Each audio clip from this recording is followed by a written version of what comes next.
We're live. Welcome to another edition of Call It What You Want. I'm your host today in place of Jimmy Conrad, who has some bigger things to do. He's doing some things with the Euros. Who knows what this competition is? Right now, we're focused here in North America. We have Copa America coming. So I'm Charlie Davies, joined by two legends, U.S. men's national team legends, one of the greatest goalies we've ever seen wear the red, white, and blue, Tony Meola, and a fellow striker, one of the greatest to lace up the boots and put it in the back of the net, Brian McBride. Gentlemen, how we feeling? Charlie, good, man. Love it. Go on, kid. Lead us, my friend. Lead us, my friend. You know how we start this show. So I'm going to go drum roll. Word of the day. I have faith in you. Actually, I have no idea who's going to get this one, but we're going to give it a go. Normally, I point you in the right direction, but no, you try and throw people off. All right, here we go. You ready?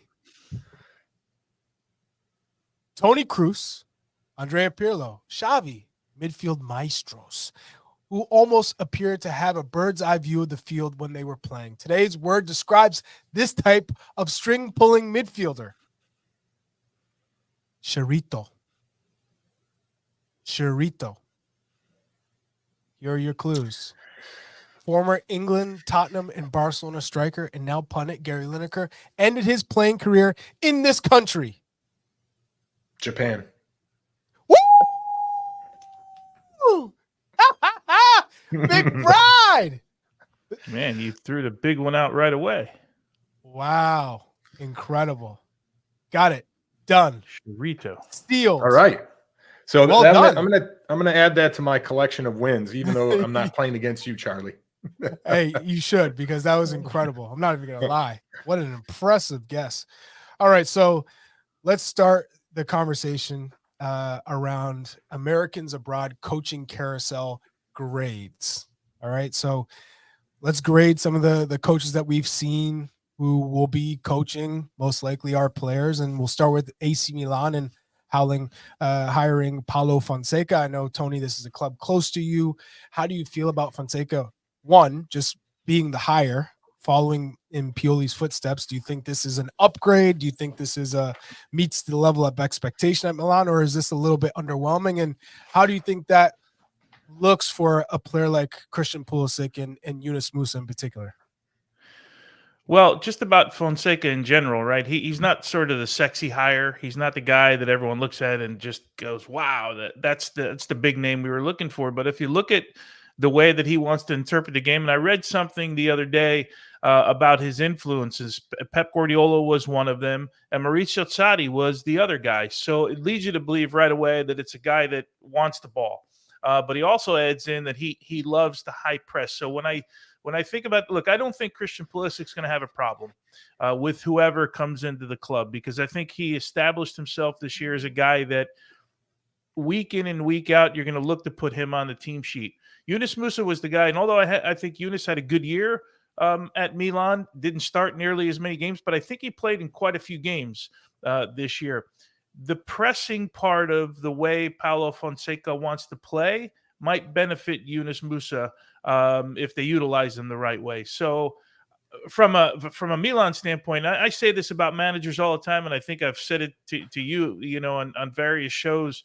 I judge guys at the end. I don't judge them at the beginning because you don't know. I mean, Brian, how many, Charlie, how many managers have we had? Like, you come in and you're like, this guy's going to be great, and then it's not really what you thought it was going to be. And some guys are like, I don't know this guy, and he sets you up every day in a way to compete and win, right? So that's why I always judge these things in the end. But from a Milan standpoint, Brian, I'm pretty good with this hiring, and I think for sure Christian will be okay, but I think Eunice might be okay with this hiring too. Would you feel the same way if Thomas Tuchel took over?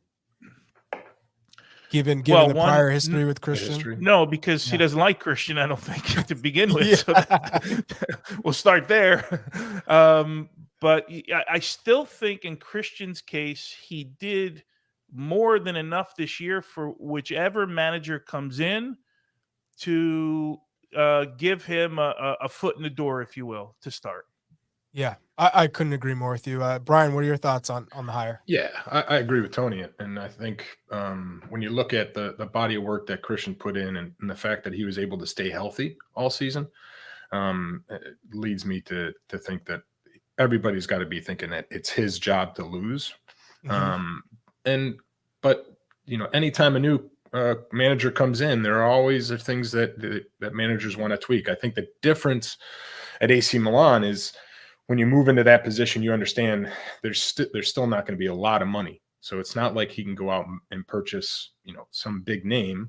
If you get a loan here or there, that's a great move. But overall, for the Americans themselves, I think it's going to be beneficial. A different voice, like Tony said, he likes to consider himself a bold manager and not play with fear. And I think that helps Christian for sure, but it also helps any player who's trying to find their way. So the support is, it seems like, would be really good for the growth of Eunice in particular, and just the building on what Christian did this past season. In the same vein, in terms of bold managers, Juventus went with Thiago Motta from Bologna and figured that this is a good manager to build your club around and push Juventus back into a club that's challenging for Serie, challenging for Champions League. Do you see Thiago Motta having that same effect for a Weston McKennie and a Timothy Weah, given that Weston has already been linked to Aston Villa leaving the club? So is that already a perceived notion that no matter what, he's leaving the club because Thiago Motta doesn't see him as the right piece for him? I think if I'm not mistaken, the rumors started before. There's been rumors about Weston basically from last preseason, right? Then he kind of threw those aside by playing the way that he did, and remember, he went from not going to preseason with Juventus to being a guy that, again, week in and week out's in the team sheet.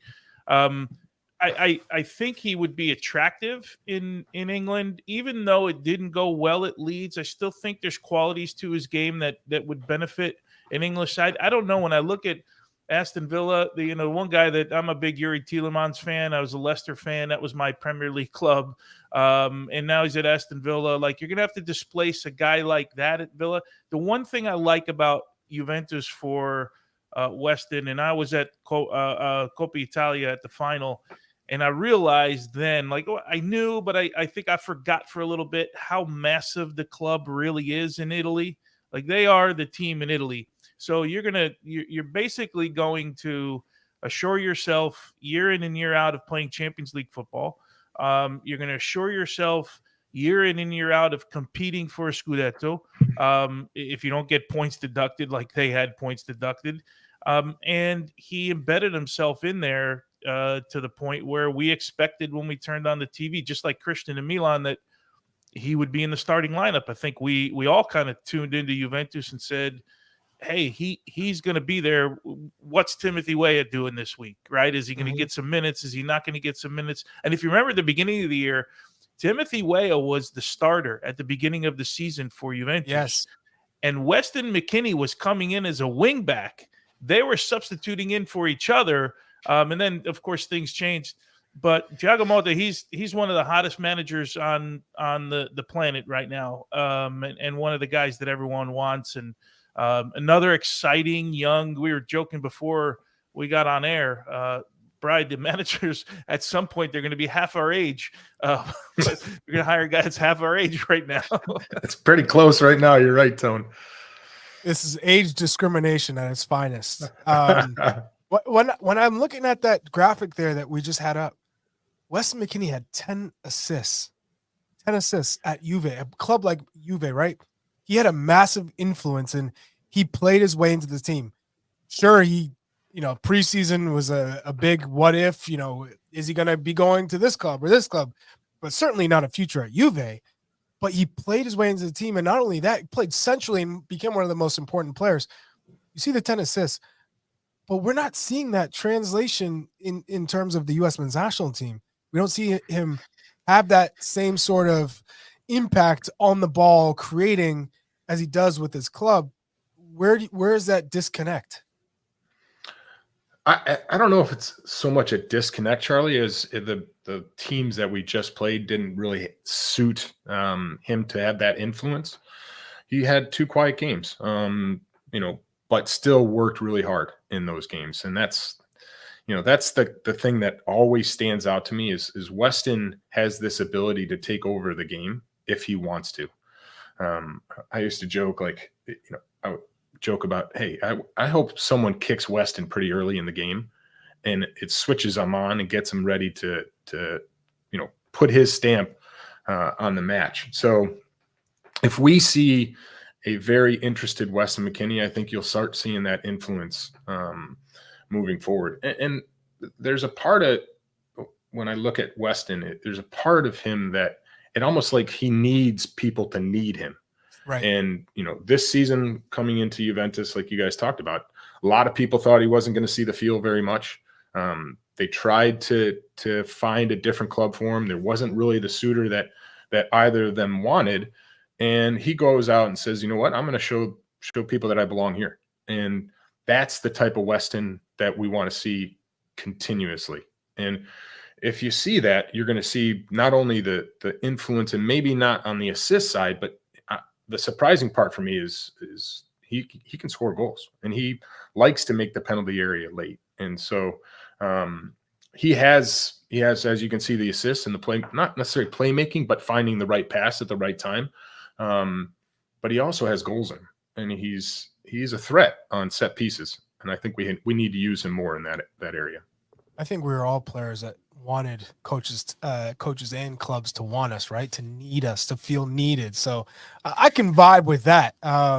Tony, you feel the same way about Weston? Is he being used or utilized in the right way, or is it more on him and not so much, how the game is and tactics and so forth? Well, I think there's always tactics involved in how your team plays, right? You look at Juventus, and for the most part, even though Allegri was a maligned manager at Juventus for not attacking enough based on who he had, it's still a Juventus side that has the ball more than their opponent more often than not. There's probably Milan, certainly Inter Milan, maybe the last 2 years, Bologna, who's a possession-based team, who now is going to change, Napoli. Outside of that, you got the ball the whole game, right? So you're playing, as Brian said, these last 2 games, that's the most recent version of Weston McKennie we saw with the national team. Yeah, they were quiet, but again, as Bryce said, did a lot of the dirty work. I think if you're in a team, if we're in a game, potentially Bolivia, who we certainly shouldn't estimate at all, you might have the ball a little bit more. So Weston McKennie's game might look a little bit different. Couldn't agree more. I love the comment here from Citizen and Saints in the YouTube. It said, Tony is the reason I became a goalkeeper back in the 90s. Like many people. Where do you see these comments? You keep. Hey, you go click the comments. You can see people. Technology, they're writing. Tone. Come on, Tony. Man, I told you we don't agree. Me and technology, we're there's not on the private same chat. page. Click comments. Okay, I got you. That's the next level for me. This is how you hear what the people want. Some people is asking, "Hey, what's you click tell me? again?" Well, thanks, man. I appreciate I got that you. one. Now let's talk about Dortmund. Nuri Sahin, he's just been appointed manager. He's an assistant manager, obviously a former player. Again, super young, inexperienced. Should be interesting to see how Dortmund kind of pivot from this coaching change. Feels like it's such a last minute change where Terzic gets you to a Champions League final. Yes, sure, he underperformed in the Bundesliga, but I mean the whole world we're talking about Dortmund and this kind of Cinderella run they made to the final, given they were in the group of death. Do you think he's going to be given the time to make this a success, or do you think this is going to be one of those short runs for a young, inexperienced manager? Yeah, this sort of screams out to me as Dortmund wanting a Dortmund guy, and the fact that he's played over 220 times for the club. Not a ton of experience in coaching. In Turkey, I think where he was at, they finished 10th. in the league. So it doesn't jump out to me like, hey, this is somebody that they've been looking for a while. And the surprise, I mean, before the Champions League run, there was always talk about Terzic going, right? And then he gets this run. And not only does he get the run, the results really came based on his tactics and how the team was set up. And of course, the execution by the players has to be there, right? That's a no-brainer. But it's not easy. I mean, you're playing home and away against PSG. You have to really understand the tactical nuances, the commitment that the group had to play his style or play the way the manager wanted to set the team up. And you add all that in, and I was just really surprised to see him let go. I mean, Mats Hummels made it pretty public, right? Of I don't agree with these tactics. They might have gotten us to this point, and they outplayed Real Madrid too for the first 45. They should have gone in with a comfortable lead at halftime. So it's one of those things where I think he was not very convinced by the club's backing. And if I'm a manager and I've taken the club to a Champions League final and I can walk away because they're not really showing a commitment or a proper backing if a player is speaking out on me. Plus, Mats Hummels that's not getting any younger. He's probably got one, maybe two max at that level. I mean, that speaks volumes. So I guess I can see it in a way of walking away while your stock is as high as it's going to be. Tony, you feel the same way? Yeah, and getting away from basically the one club you've been at, right? So to kind of start making your own path. But with regards to Shohin, it was interesting. Brian said, and I hadn't thought about it in these terms. He said, they wanted someone that kind of understood Dortmund, right? A guy who played there. Shohin, obviously, as we talked about, played there. And then I go back to his first managerial job. He ends at Antalyaspor as a player, and then immediately starts managing the club. So it seems like he's the type of guy, like if you have him in your club, you realize, because how many times do we hear guys say, well, I knew this guy was going to be a manager. We've spoken about our own teammates that we knew this guy was going to be a manager somewhere down the road. So it seems like he's the type of guy that when he's in there, you start realizing like, oh man, the guy's pretty smart. Like he gets this. And we don't often see guys just walk off the field and become managers right at the club. And look, Antalyaspor is not a small club in Turkey. It's like the club below, like Fenerbahce, Besiktas, Galatasaray. And then there's Antalyaspor now. Who went there? Was it Drogba that went there not a while back? I can't remember. They've brought some big names to Galatasaray. Okay, but they brought some big names in Antalyaspor. And Trabzonspor is the other one, which is across the Black Sea. Like those are the clubs that are spending money. So they trusted him there, and they trust him at Dortmund, and they probably have had an eye on him because this is a pretty quick move to make, right? So they've probably been kind of monitoring him and said, well, it's a guy that played here. Let's see how his coaching career goes. With regards to Gio, I mean, we don't really know. We don't have a big enough sample size to Shohin's work. But maybe a young manager is kind of what he needs, like someone who understands him a little bit more. I don't know. I'm trying to think of positives for Gio to get himself in. But I will say, Brian, I've said this time and time again, I still think for me, as good as Gio is at the club level, the onus is on Gio to get himself into his starting 11, wherever it is that he plays, right? That's the onus is on him. It's not the manager's onus to put you in, right? And I remember one thing I remember about Bora, and it stuck with me my entire life. Bora used to say to us, I don't put the lineup on the board.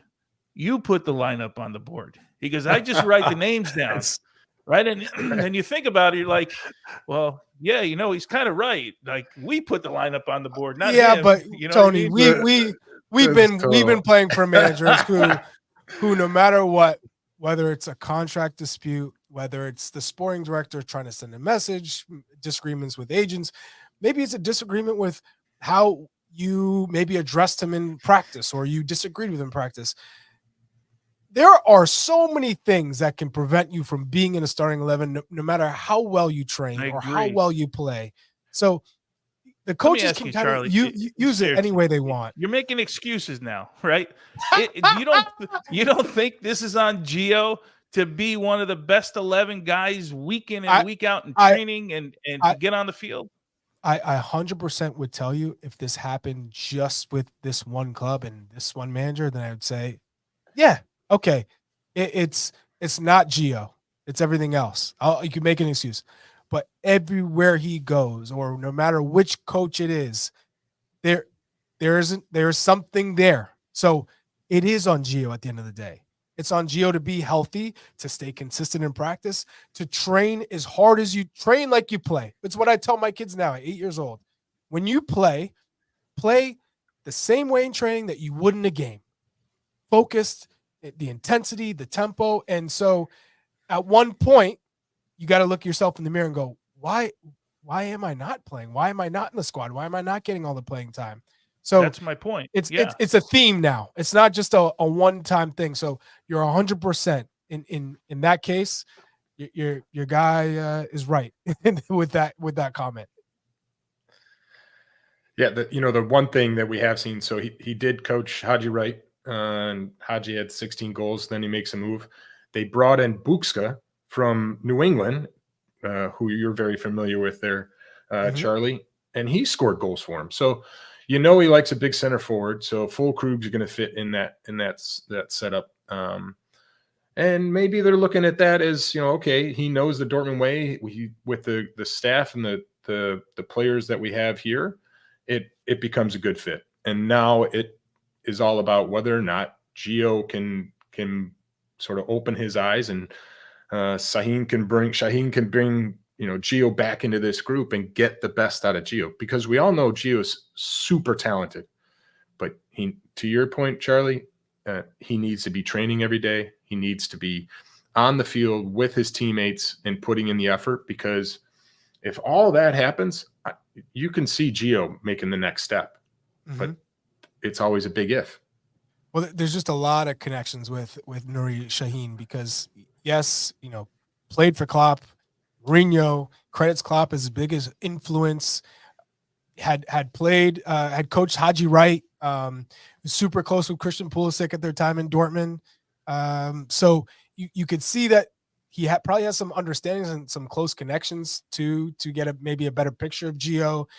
So all we could do is hope that it works out. And if it doesn't, you have 2 tournaments this summer that could boost your stock and hopefully put you in a better place. And we know Copa America, this is where we got to see Gio take the next step in his evolution as a number 10 with this US men's national team, and be higher up the pitch, be closer to the attacking players, so he can be the creative spark that we need. And then if Dortmund is not the place and he hasn't found a club and he played inspired at Copa America, I would assume they would allow him to go to the Olympics.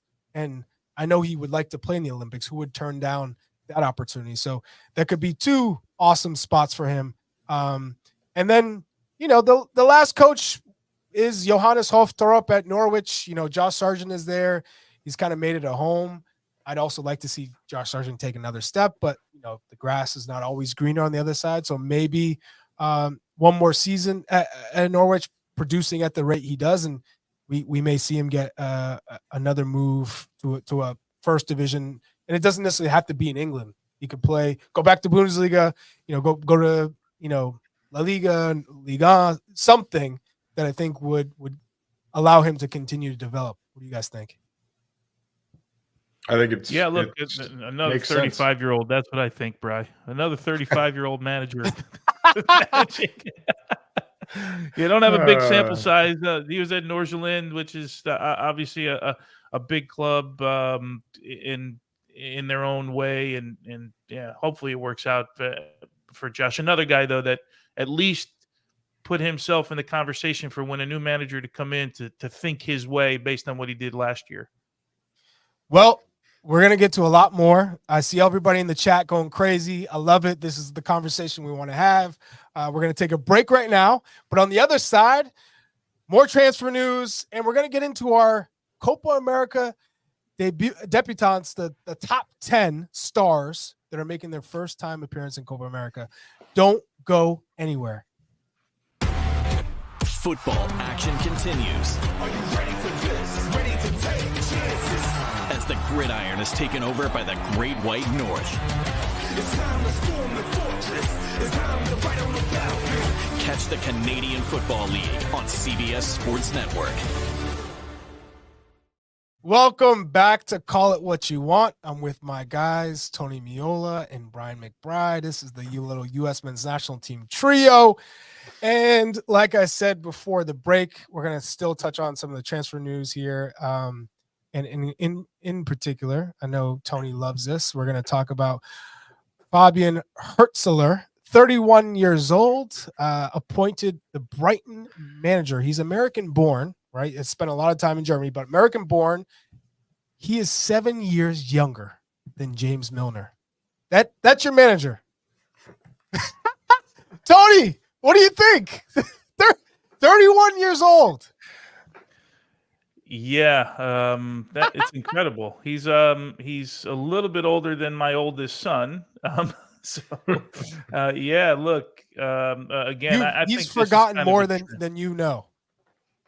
Yeah, or you've forgotten or the other way around. Say vice versa, yeah. Charlie. The problem is I don't know what I know anymore. Yeah,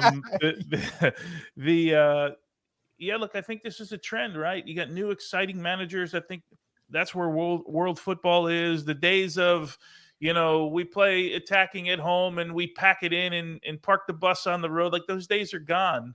And we you're probably a little bit younger, Charlie, and maybe didn't grow up in that sort of vein, but that's how a lot of us grew up with. And that's not what world football is. It's not what fans want to see anymore. So these young managers, they have ideas, they have ways that they want to play and use terms like we're on the front foot and, we're an attack-minded team and all that stuff. In the end, I think what all managers learn, and I learned it when I was in Jacksonville, no one gives a rat's what your style is if you don't win. I mean, that's the reality. It's in the end, you can have all these great ideas, but if you don't win in the end, and that's their biggest challenge, right, as young managers, is to find ways to win, because that's what you're judged on in the end. And he did that, at St. Pauli. So it took them up to the Bundesliga. That's the pretty surprising part to me. Although when you look at what Brighton's done over the years, both with the player personnel bringing in and the coaches they bring, there's a super fact finding about who sort of fits the mold that Brighton want to play in. And so this seems to me like something that has been in the making for quite some time. And the fact that Fabian was able to take St. Pauli up just helped him get this move to a club that is very progressive. And, they've got a certain understanding of the game that's sort of based on data. But the problem is then you move this data into a process of winning games, to your point, Tony, and building a style of play for your team. And that's when these young managers become special. And you get a chance to see how they put a group together, how they can get a team to understand what the manager wants. And it's a pretty exciting time. I think that, when you look at what Brighton's done in the past, you've got to think that this is a manager they've wanted for a little bit, and see if they can surprise teams, and maybe a few new additions for the coach. So I'm excited. Did you ever play against Brighton? Yeah. But it was preseason. Yeah. When the Amex just opened up. And, oh, wow. It was a beautiful place. I was like, wait a second, this thing's nicer than our stadium. And they were in the championship. But no, Tony, of course, our stadium has a little more character. But the town itself was hugely supportive of the club, and you can see why now. So I've gotten to know chief executive there, Paul Barber, and what I really appreciate is, like you said, they're very good at breaking down the analytics of the game with real football and development, and figuring out what's the best system for Brighton. And you could tell they're making boatloads of money with the decisions that they've made over the past 10 years, 5-10 years, right? This has been a process and a project that I think everyone can come to respect. So it'll be interesting to see where they go from here. Can look at the managers that they've kind of gotten money from. I mean, Graham Potter that was crazy, and the players that they're able to pick out across world football and develop and then sell for a larger fee. In terms of Brendan Aaronson, who has just stated that he has unfinished business at Leeds and he's heading back. We saw him go to Union Berlin and play in the Bundesliga, play a little bit in Champions League. Not the best situation because of the managerial changes and the style of play. But how would you assess Brendan Aaronson coming back to Leeds and now playing in the Championship? Well, I like the fact that he's embracing this, right? That he's like, okay, I got this unfinished business at Leeds, so let's tackle whatever it is head on.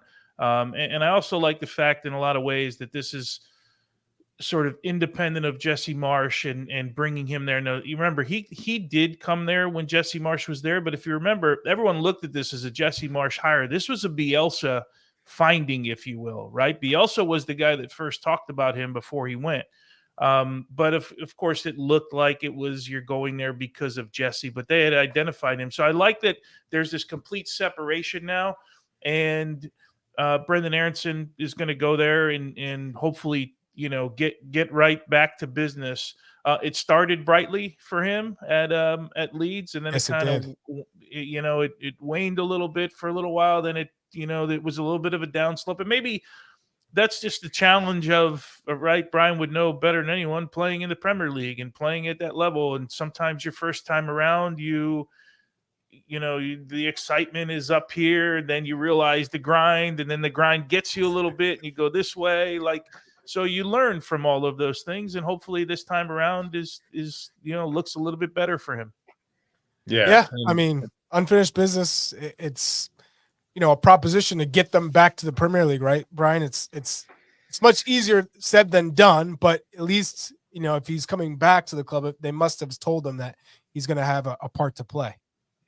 Yeah, you would think so. And he's a bit older now, and with that age comes knowledge. I think that the one thing that when you walk into a club, and this is anywhere, Tone, not just the Championship or the Premier League, I think anywhere in Europe, you find your way. And so if you come in hot, you then get found out. And I think that, once teams know how to play against you, you have to then grow, and you have to adjust your game. And I think that's where Brendan was still pretty young. The difference that is going to be for him, in my opinion, is, the Championship's going to be a little bit slower. But Bundesliga is probably, a little bit quicker than the Championship, but I can tell you the Championship's going to be way more physical. And if you look at Brendan Aaronson's stature, and, he's going to have to gain some physicality, because for you to be able to play at a high level in the Championship, you're going to have to deal with tackles with a lot more holding. And you get a glimpse of it when there's FA Cup games where a Championship team's going against a Premier League team, and you get a referee that's allowing things to play.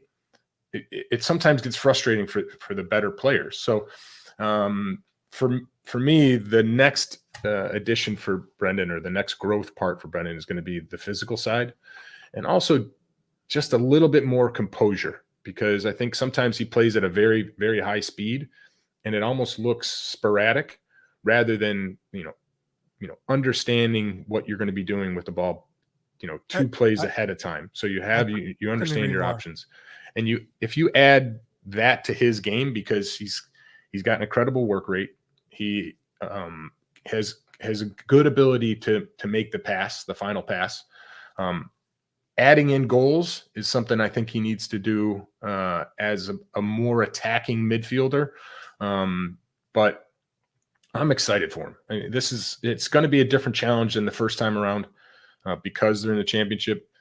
But the club is ripe to go back up to the Premier League. They just missed it this year. So all in all, I think it's a good situation for him, and I'm excited to see what he can do.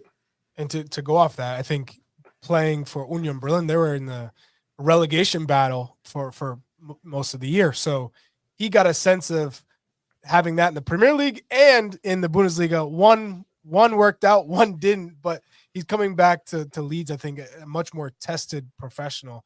And the last player who's been linked, and Jimmy Conrad, if he was here, he'd be going crazy right now, is that we have a young American in Major League Soccer in Aiden Morris with the Columbus Crew who's being linked to Middlesbrough. And Jimmy would be going crazy being like, no, midfielders should be going to the championship because they skip the midfield. They don't play through the midfield. They hit the long balls. Tony, what's your thoughts on Aiden Morris, his current level, and how do you see him developing his quality at Middlesbrough? Well, I'm a couple weeks removed from following the championship, but as I recall, Middlesbrough is one of the teams that likes to play in the championship. In covering Michael them. Carrick. I've been focusing on, am I right there, Bri? I think I have that right. Yeah. So hopefully they don't skip Aiden Morris. I think for him, the next step was getting to Europe. He's talked about it since we had him with the youth national teams years ago, since he was a U15 player, and was always that guy that was on the fringe, kind of left out of the picture. And if you think about the U.S. setup and where he plays, like the guys he has to compete with, Eunice and McKennie and Tyler Adams and those types of players in the middle of the field, he's benefited from being with one of the best players in the league next to him for a couple of years, in Darlington Nagbe. Hopefully, and I've spoken to Aiden about this when I did games. He's the guy that we've spoken to a couple times. He said, I was just like a sponge with Darlington. Like I every day I just wanted to learn something, and Wilfred Nancy's clearly been beneficial to him. So let's see what it looks like when he gets here, and see if he can integrate his game there. In a lot of ways, I think the middle of the field, like Brian was talking about with Brendan Aaronson, the physical part of the game is something that I think he will embrace. Like I think he'll like that part of the game. He's got a good engine. So, good luck to him, man. And it sounds like he wants to – I was reading yesterday, he wants to play like the last couple of home games or something in Columbus. Yes. I think 2 of them before he heads over there, which would be nice for him too. Nice hometown send-off. Because if it was me, it's like, let's sign that contract. I'm ready to go. But if you can't move till July 1st anyway, so you might as well get a couple of games in while you can. So good on Aiden Morris. So now, before we transition to the top 10 debutants in Copa America, I want to remind everybody that tomorrow we're having a massive Copa America preview show at 2 p.m. Eastern. So don't miss it. It's going to be on Wednesday at 2 p.m. And we're going to be diving deep. So you don't want to go not anywhere. Tomorrow. It's the next day. It's not Tuesday, so it's Wednesday. Hey, Mondays are tough for me. I can tell you that right now. Yeah. What time did you get up, Charlie? 2:30 this morning before making my drive down to Stamford, Connecticut. So thank you, Al. And to Life of Brian, the chat, regular listener. Yes, thank you on the compliment on the shirt. He said the shirt's dripping. And when we play in pickleball. So, all right, let's do the list. Ranking top 10 stars playing their first Copa America. Drum roll, drop it for us, Dez, producer Dez. We're starting with 10. Jonathan David. Have you lost your mind? Oh, Dez, come on with this. No. Jonathan David does not make the list of top 10 stars making their first Copa America. Ouch. Come on. That's rough, Charlie. I'm just saying. No. Come on. Yeah, I understand where you're coming from. I know what you're saying. Yeah. Okay. All right. Kendry Paez going to Chelsea. He's the youngest player in this tournament. So I have no issue with that in terms of, someone you're going to be excited about. So we can see that. Okay. But Jonathan David, let's see 1 through 5, because then we can really dive deep here. Because yeah, so Endrick is 1. I can't agree with that. A little low. Rodrigo's 1 here. Yeah, Rodrigo. We're talking about Real Madrid. About what? Darwin Nunez, Alfonso Davies, Alexis McAllister. Okay, so my problem here is definitely Rodrigo's got to be 1. But Christian Pulisic has already played, so he's not on this. Yeah, so the only American that could be on this realistically is Weston McKennie, right? Would you say he's the second best player on the U.S. team, or in terms of guys who are playing regularly in Europe, guys who are at a big club? You could make an argument for Anthony Robinson, who's playing regularly, in terms of guys who are consistent coming into Copa America. But we didn't see Garnacho, we didn't see Martinelli, we didn't see Ederson, who just won a Europa League with Atalanta. Did Martinelli play in one already, though? No, he didn't. Okay. No. Gabriel Magalhaes, starting center back at Arsenal, could arguably, he's at least top 4. Bremer as a center back, right? I think this is his first one. Of course, those aren't that's not a sexy name, but you guys just don't want Brazilians on this list. I'm just saying we can't have Jonathan David as a top 10. Come on, he doesn't make that list. Was McAllister on that? He was on that list, right? McAllister was on there. there. Yeah, okay. Enzo Fernandez, McAllister. I'm a fan of his. For me, Rodrigo's got to be Enciso 1. of Paraguay from Brighton. He's also making his first appearance. Great little young player. And then John How about Arias. Valverde? Did Valverde play? He's already played. Yeah, he's already played. All right. Yeah. But from Colombia, John Arias and John Duran both are making their Copa America debut. I think John Duran has a little bit more to do to get on that top 10 list.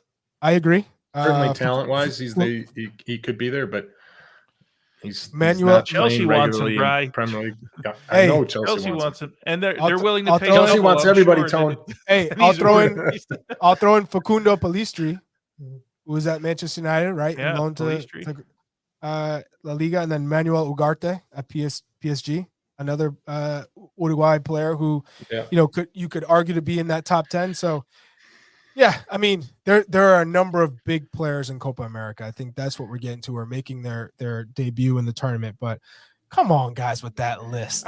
I think Des, when putting together this list, he's probably like, I'm gonna have so much fun listening to these guys talk about who should and shouldn't be on the list. Yeah, I mean, from CONCACAF, guys who are going to be in this list, you could make the argument for sure. Alfonso Davies is the top 10 player, 100%. I mean, he's at Bayern Munich. He's potentially heading to Real Madrid. He scored in that Champions League semifinal second leg at the Santiago Bernabeu, for sure, top 10. But then from the U.S. perspective, who would you go next if there was a one U.S. player to make that top 10? Who is that player? I mean, Weston is logical. Could Timothy Weah have a breakout tournament? Like, I know could be, but is he a top 10 star going? Yeah, no, he's not top 10. I mean, if Tyler played, I could see him in here. I could also see Weston just because of the moment. Like Weston kind of shines for me in these type of moments. I can't really. I'd like to tell you that we have a number 9 that would be on this list, but at the moment, I don't think we do. The two of them are on the podcast right now, so that's not going to help. And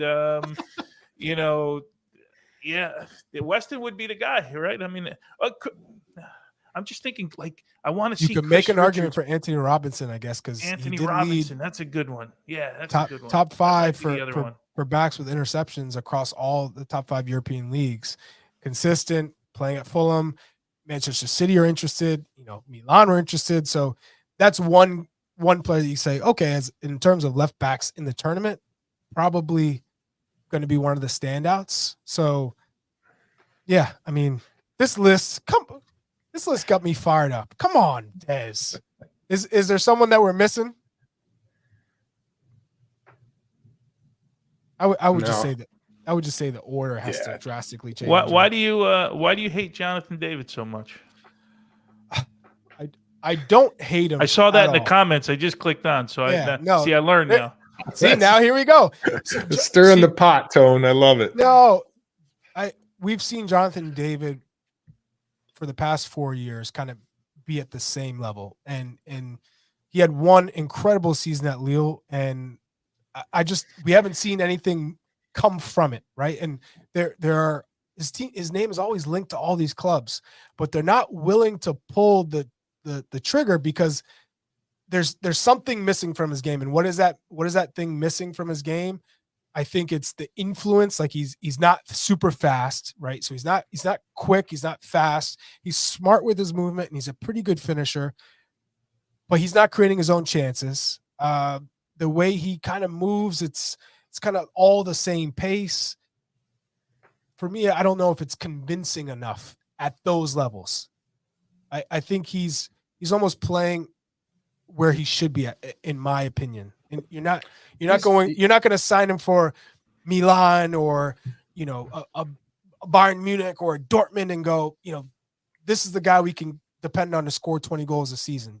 Yeah, but beyond Alphonso Davies, he's the one that's really going to be causing all the problems for teams that are playing against Canada. I think Tejan's more dangerous than him. So Tejan is not going to be scoring goals like Jonathan David is. But he just causes more problems. I mean he's a disruptive player. He is. Yeah. And he's quick and he can get balls put into the penalty area, but I don't see him anywhere near as effective for Canada than Jonathan David. Do you think my opinion. Do you think Jesse Marsch will, because it seems like he wasn't able to utilize Kyle Aaron and Jonathan David together, and maybe has to play one or the other. And I don't think he can play in that two with them both at the same time, especially if they're just playing two strikers. Do you think he will benefit by just being the lone guy and have more people around to get him service, so to speak? Yeah, like more people playing underneath him. Yeah, because when he plays underneath, I just feel like that's a waste of his talent. Yeah, because you want him in the penalty area, don't you? Because he's, like you said, his movement is very good. And he understands how to sort of go missing as far as against the defender, and the defender has to try and find you. And those are the special times that he then makes these quick movements inside the penalty area to get free. Yeah, it'll be interesting to see how Jesse uses that situation, because they could go big and small up top, or they could have Jonathan David just be the one. And like you said, you've got some talented players that can play in and around him, but I just think Tejan Buchanan is more of a winger. I don't think he's going to come inside and help that side of the things for Canada. No, yeah. But it's an exciting time for Canada for sure. And they're just like us. This is the last time they're going to be in a competition where they're going to be challenged and have a lot of questions asked of themselves before the World Cup. And I saw a comment here. David is way better than Tejan. Tejan's at Inter Milan for a reason. What do you mean way better? It's arguable to say that he's better. Forget way better. I'm glad I asked you, Charlie, because I honestly, I was joking with you, and I didn't think you were going to answer. But just listening to you two guys and the way you think about the number nines, and for obvious reasons, just a great conversation. So I'm glad I asked, and I didn't think I was glad you asked too. But it was great though. It's because Jonathan David isn't used as a 9 with Canada. He's like, when he's playing with Kyle Aaron, he checks so deep, so then you lose his effectability because he's not quick and he's not a creative midfielder. And now you're asking him to drop at the deep turn and then try and play balls to Tejan Buchanan or Alphonso Davies or Kyle Aaron. It's like, that's not his game. So that brings me to some of the honorable mentions, and please forgive me, all the Jamaican fans out there. Leon Bailey could be in the top 10, or Mikel Antonio. If you see fit, you could argue those two, but Jamaica has a lot to prove in this tournament. I'm interested in, and now that brings me to none other than our big what should we call it?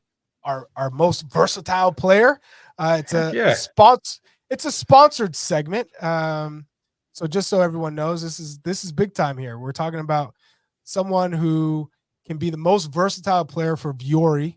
This is what we do to make people understand that you can be more than just one position. You can offer a lot to this U.S.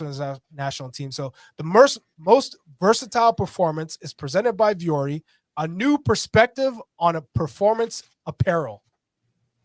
So let's begin this segment. Who is the most versatile performer for the U.S. men's national team?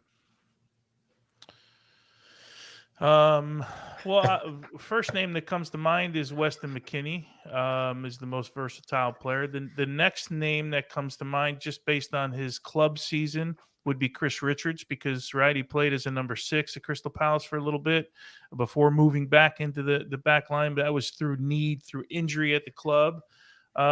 Those two guys, for me, Briar, the first two to come to mind. I'm trying to think if there's anyone else. I suppose you could throw in Pulisic, Eunice, right or left. Yeah, you could throw in Timothy Weah. Yeah. I mean, those guys definitely versatile and effective in that situation. You can count on them. Kellen Acosta was, he played right back 6, 8. I know he's not part of the group right now, but when the fact that the U.S. has so many players, I mean, we're talking 4 different players right now that can play multiple positions and play them well, right? But I think I'm with you, Tony. I think Weston's probably the person you have to look to as the most versatile, in the sense that he's been doing it for a little bit longer than both Timothy and Eunice and Chris.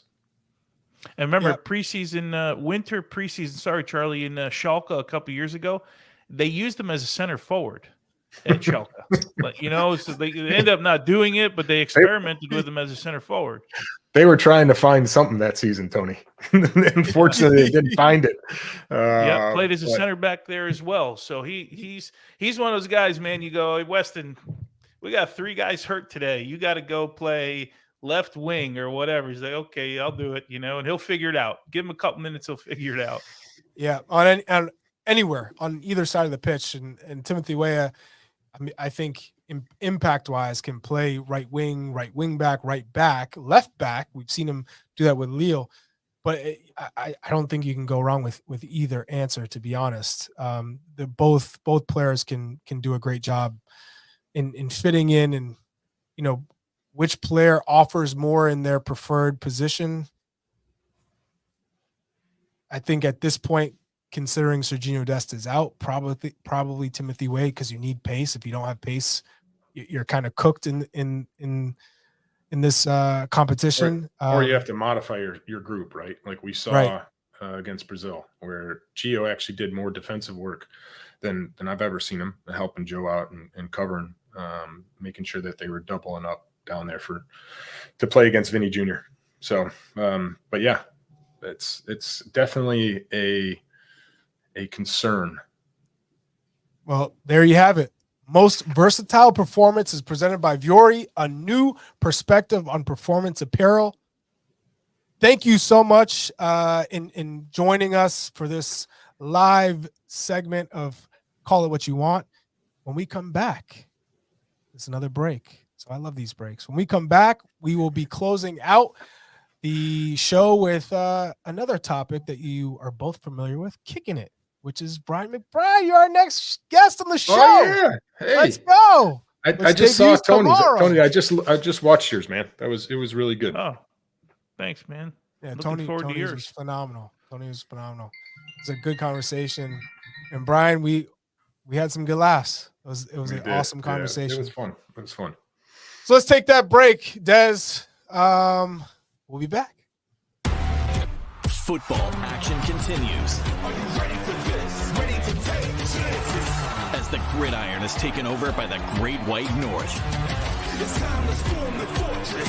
It's time to fight on the battlefield. Catch the Canadian Football League on CBS Sports Network.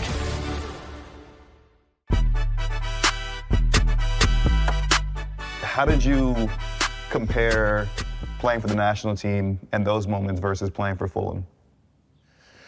Yeah, I think playing for your country is just this immense amount of pride. So that's definitely the one that sort of I feel deeper.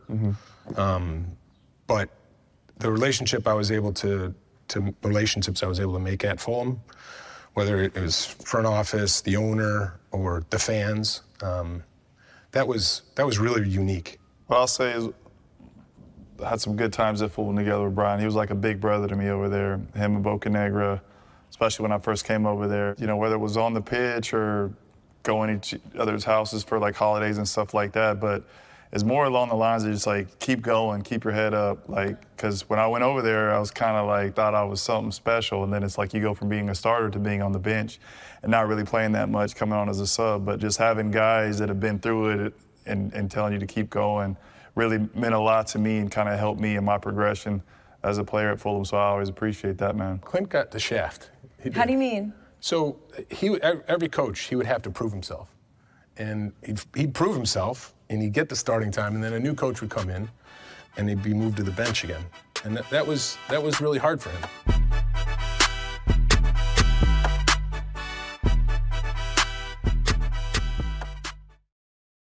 McBrizzle. Oh, breaking Yeah. it down. What was your favorite part of the whole conversation? First of all, it's always tough to watch yourself back in video. But the part that I enjoyed the most was probably just the actual setting of getting a chance to sit down and talk. Because normally you're building towards something, or you're putting something out there that you want people to see. And this was just, hey, let's have a conversation. And that part, it really felt like we were sitting in a living room and catching up on old times. So I enjoyed that part. It never felt like I was doing an interview or there was anything that somebody was trying to get out of it. So it was good. I had fun. Tony, you felt the same way, didn't you? Yeah, man. I mean, it was conversation. We didn't know where it was going to go. It was a little more. It seems like it was a little more painful for me than maybe Brad. But the thing that I always tell young kids, and I think it applies to older players as well.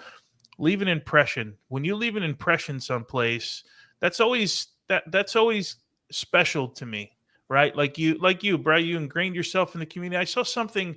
I feel like it was in the last year where you went back to Fulham and you actually went, I forget, you were talking about the market that you used to go to. Like you left an impression there. And for me, that part of what we do is really cool. And I think that's lost on some guys sometimes where they don't necessarily think about that because and it's not their fault because you're so ingrained in going to work every day and training and in your case, trying to score a goal, or in my case, trying to save a ball, like you get lost in all of these things every day, but you forget, like, you're in a community, excuse me, you're at Fulham, you're an American, you're trying to make it. And now you walk around that area and you ask if you go there, you see a guy with a Fulham shirt, say, you remember Brian McBride? And they'll say, yeah, right. That for me is pretty cool. Yeah, because that doesn't happen all the time. Tony, you said it perfectly. When you talk about an American who set the tone in Europe and being connected to not only performances and being consistent, but to the club's fan base as an American, that's what always took me by kind of storm is seeing McBrizzle being like the guy for a Premier League club in England, which was incredible. And you even had your own bar at the restaurant named after you, your own bar at the Craven Cottage, which was incredible. So you were a 2-time Fulham Player of the Season. Anthony Robinson is the latest Fulham Player of the Season. And then I felt like because of you, there was an influx of Americans that went to Fulham. And is that because the ownership felt that you were just like, man, we got to have more Americans because Brian McBride is the perfect kind of example. I mean, Bruce Reyna came on our show Kickin It and said, if I was starting a team, you would be in it just because of the way that you carried out yourself, your professionalism, your execution. So I know you don't want to talk about yourself, but you kind Yeah. of gotta have to talk about yourself. So go ahead. No, you know what? You're exactly right. I'd rather not talk about myself. But the club itself, because Eddie Lewis was there before me, Marcus Hammond was there before me. Actually, Carlos got there like 3 weeks before me or 2 weeks before me. But I really think it was, just the impression that Eddie had on the club, Marcus had on the club, and knowing that if they were going to purchase an American player, they know what they get, because they're going to put their head down, they're going to work, they're going to listen. And when David Moyes brought me to Preston, it was the first thing he said to me when we were leaving, which it was pretty amazing. Moisey was young, younger then. And I was going back from my loan, and he's like, "Hey, do you have time where we can just chat?" And he wanted to understand American sports better, the American mindset, and how soccer's viewed here, like how we think about it. And I was blown away by that. I'm like, hey, you have all this culture, you have all this history, and you still want to understand, why Americans play soccer. And I thought that was really unique. And, of course, I asked him about how he viewed soccer and how everything sort of, worked as he was going as a player and then getting into coaching.